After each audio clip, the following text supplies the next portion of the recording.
AI is a tremendous accelerator. It has the ability to accelerate your capacities.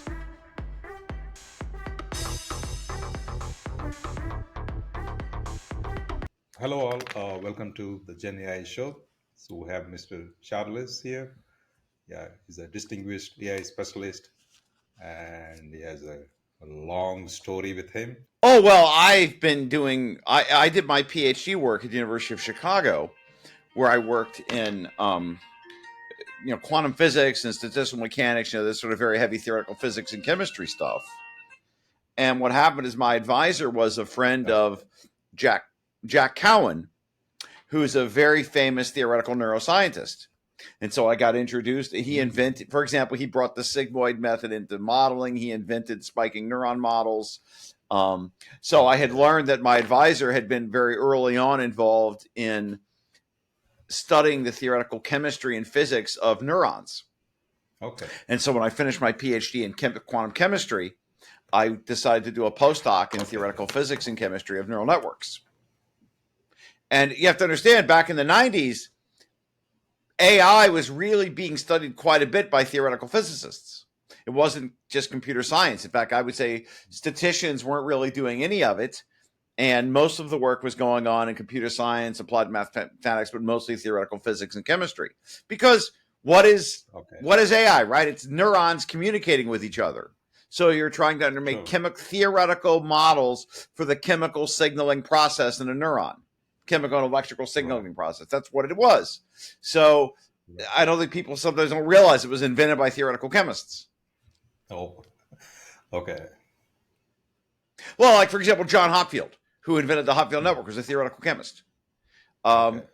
Um, Geoff Hinton, his advisor, Christopher Longet-Hugens, was a quantum chemist at the University of Chicago. Hmm. So there's always been, so in our research, so I've been doing this for a very, very long time. And I think what's happened is, when you're in school, they tell you things like the stuff you're doing now won't be Mm, relevant for another 50 years. Well, it's been okay. almost 50 years and now it's relevant. All this basic research into how the brain works is now becoming products that people can use. Large organizations like Amazon, Google, Microsoft have put in billions of dollars into Right. research to develop this technology. They sort of figured out about, I don't know, around 2010, I think, is when sort of the breakthrough came. And they kind of figured Hmm. out that this stuff really works. And they started putting in lots and lots of money. In fact, I worked at a startup called Aardvark Yeah. that was acquired by Google. And I remember at the Right. time they sort of understood like we need to. Google's looking to acquire something like this. They sort of started this company. They didn't really know how to do machine learning and AI. They just knew how to start a company and get acquired, right? So they brought Okay. me in and I invented some of their stuff and they got acquired. I didn't go with them, but and then later, very soon after that, I think Google realized, well, this isn't really what we want. So they acquired Google DeepMind. Okay. So that's Yeah. sort of my take on how things got to where we are today, and I think it's just remarkable how far Mm. things have come. Yeah, yeah, yeah. So I know at work, no, I started my career in 2000, right, when Google was not very well known in the time. Right. And yeah, I've been seeing how Google has been growing, how Google has been actually working on its algorithms, and how it has been enhancing. But of course, I saw one of your videos about Panda and how it killed. Uh, Yeah, that was me. You're right. I many years ago I worked at a company called eHow, and what we right, were doing was we had a content farm, and we would right, create titles, and then we would right, hire people to write articles about the titles. And right. at the time, and I shouldn't say it legally, but I essentially reverse engineered Google PageRank. So we Okay. at one time we had an eHow result in 70% of all Google searches. So they Okay. didn't like that and they turned us off. Um, and at the Right. time, I had actually tried to start a company called Calculated Content.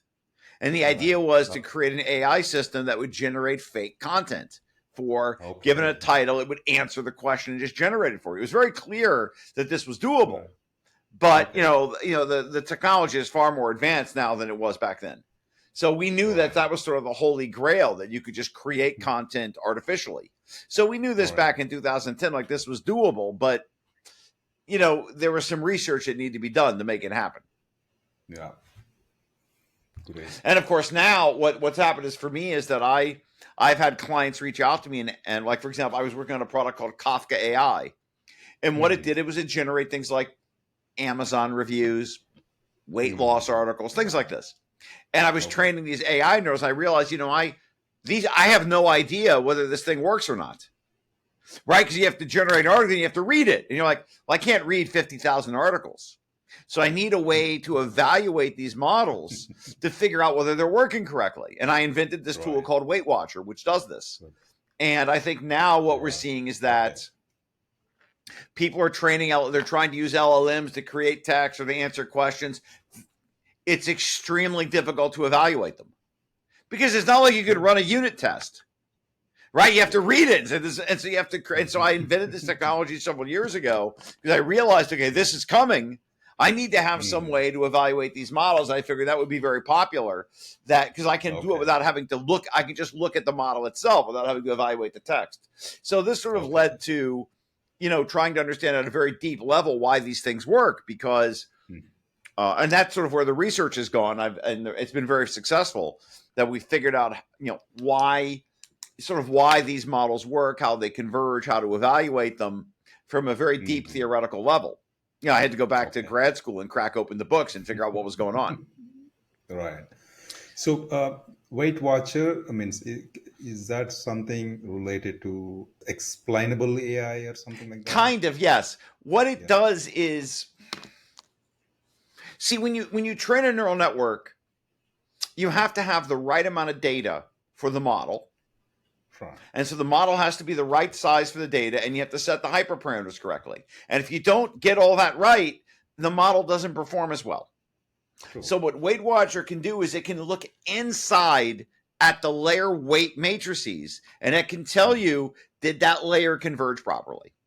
And so Okay. you can reset your hyperparameters, or you can resize your data to get things to work better. And it can do Right. this without needing access to the data or the model. It just needs the weights, because it Okay. can tell at each layer. You have sort of like a layer, sort of like a cake. You're baking a cake, and if you Right. bake like a layered cake, if the oven's too Hmm. hot, the bottom will burn and the middle won't cook properly. True. So you have to get sort of and that's the same thing happens in neural networks. If you don't have them sized correctly and you don't set the parameters right, some layers will overfit the data. They'll learn too much information and they become brittle, Correct. kind of like a Right. bird, like the bird crust on your cake. And other layers won't learn enough information and they're just sort of uncooked at all. They don't do anything. And it Right. causes all these problems. And this is sort of the biggest problem right now with AI, is that, you have all this technology to train models. You can make them, you can fine tune them. Who knows if they work?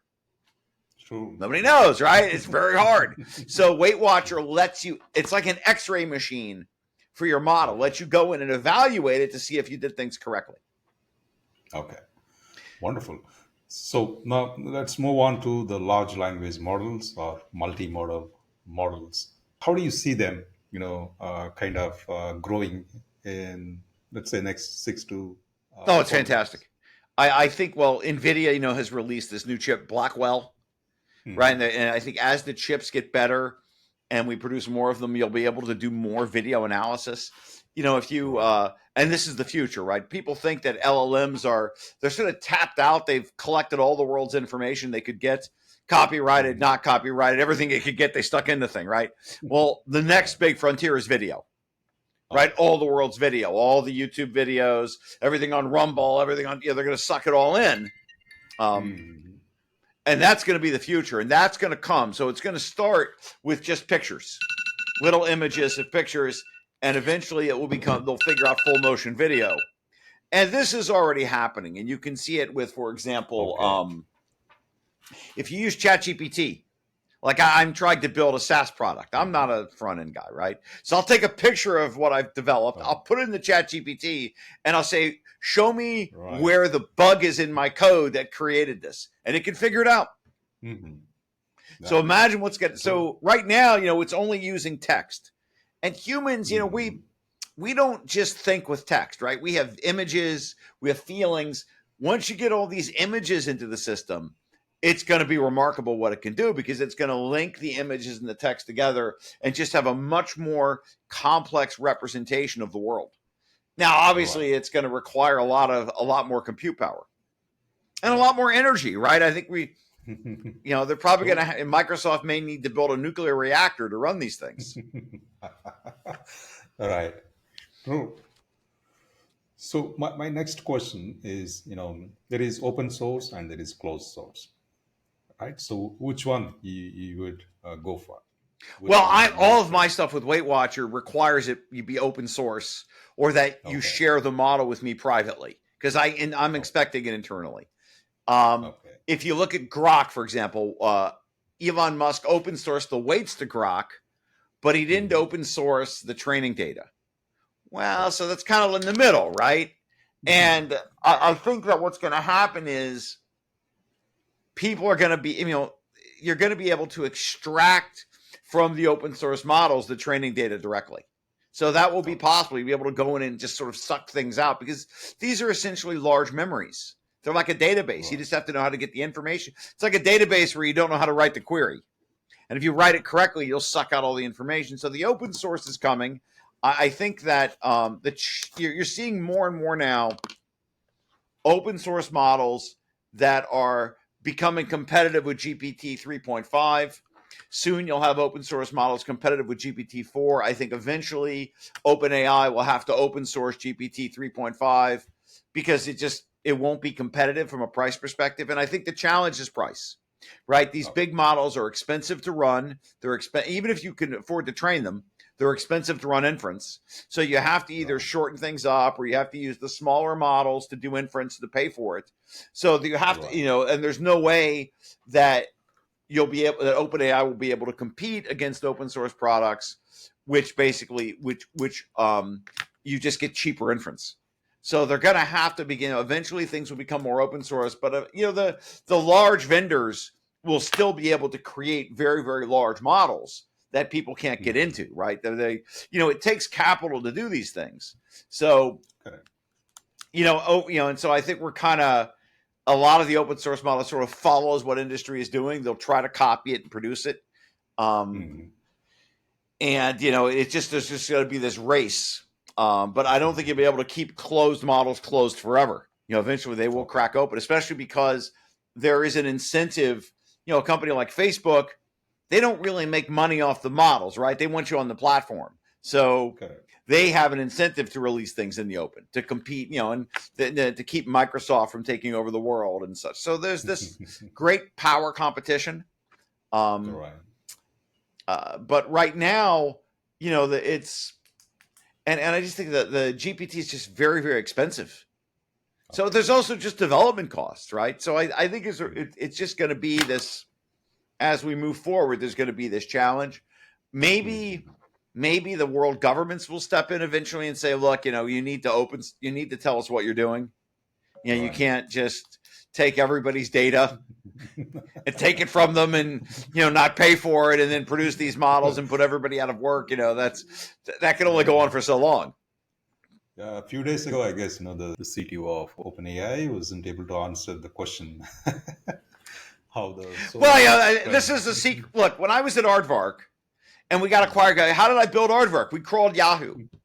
Mhm. We crawled Yahoo Answers and built a machine learning algorithm to sort of reproduce what was going on inside. So that's a sort of secret of Silicon Valley, is that you build machine learning products by crawling the data of other people's products. Everybody does this.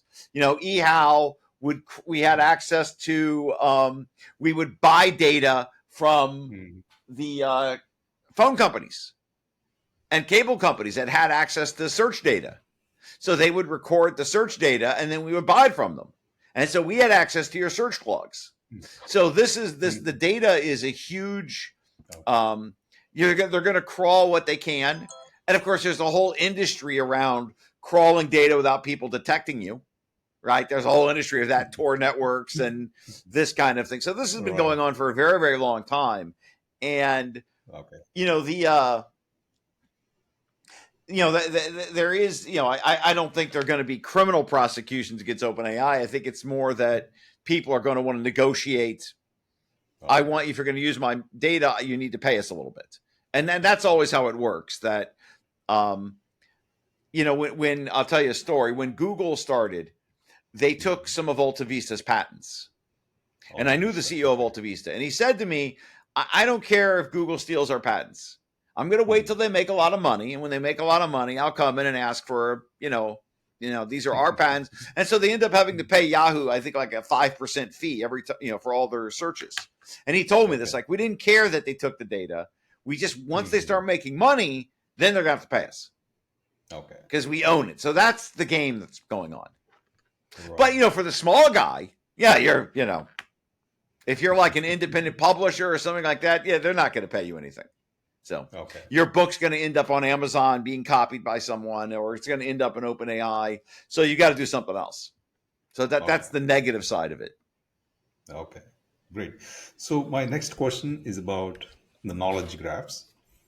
Since you closely work with the search algorithms, means you understood how the search works, and now the LLMs. So a lot of articles, they show that knowledge graphs can enhance the quality of the large language models. So what's your take on that? Yeah, if people are trying to use large language models for search, and they're not magic bullets, Hmm. right? Any search Right. product has to be optimized for the customer experience. And Right. it's, the large language model, you just can't build a search engine and put a large language model in and expect it to actually give you anything relevant. Just like you can't use a search engine, you can't take Elasticsearch or Lucene and just expect it to give relevant results. It doesn't work. It's only a toy. You have to build infrastructure around it to provide relevant results for your users. And there are going to be cases like, for example, if I want to use an LLM with a RAG product, retrieval augmented generation, you Hmm. might use the knowledge graph to search the documents, to find the documents you want to put into the RAG that you then use to answer questions. And you might use the knowledge graph to then rank order the answers from the LLM. So this is happening quite a Okay. bit. There are also people attempting to, before LLMs, there are people trying to do graph neural networks. Okay. And so trying to extract the graph from the knowledge, trying to get the knowledge graph and extract it, and train the graph neural network for this. So I think these are complementary technologies. We've always had sort of ontologies and knowledge graphs for a wide variety of projects. People like them because they're easier to understand. Okay. And you're not going to be able to build products that users are going to use if they don't understand why they get the answers. That's a huge Right. barrier to these problems, is that a lot of users, when they use a search engine or another product, they want to know why it gave the answer, even if it's not not a regulatory compliance. They just won't. You're going to have much lower friction to your product if they understand why.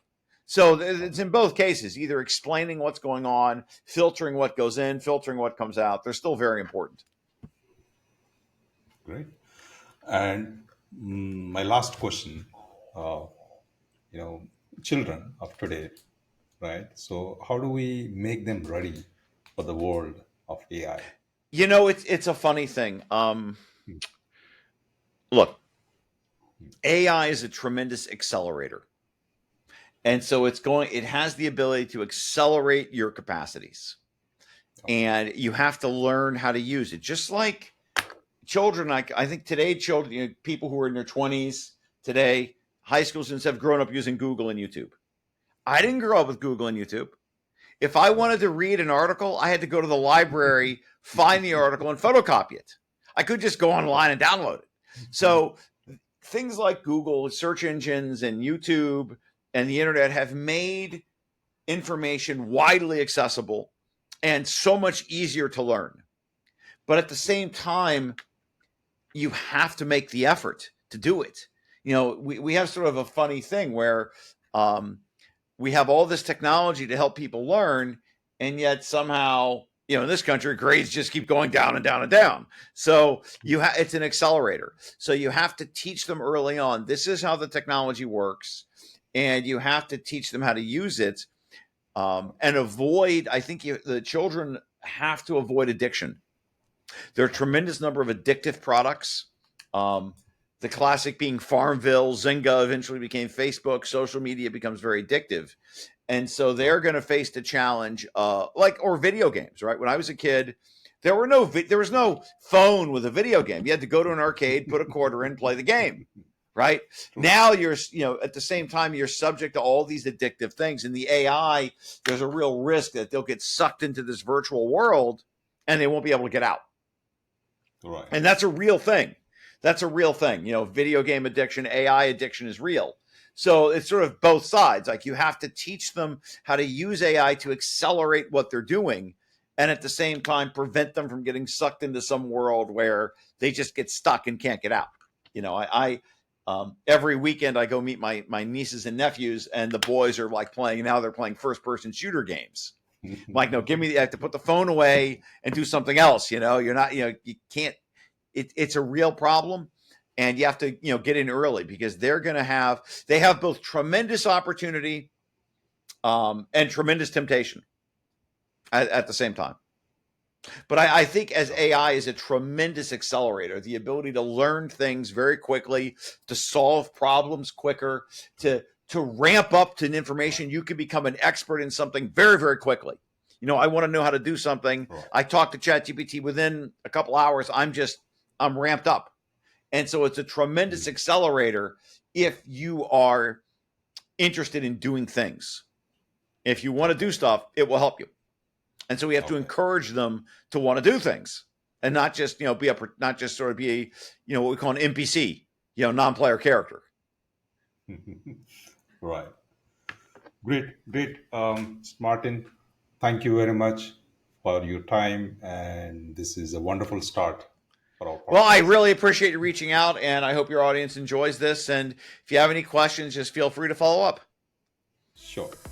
Thank you. Okay. Bye. Thank you. Thank you.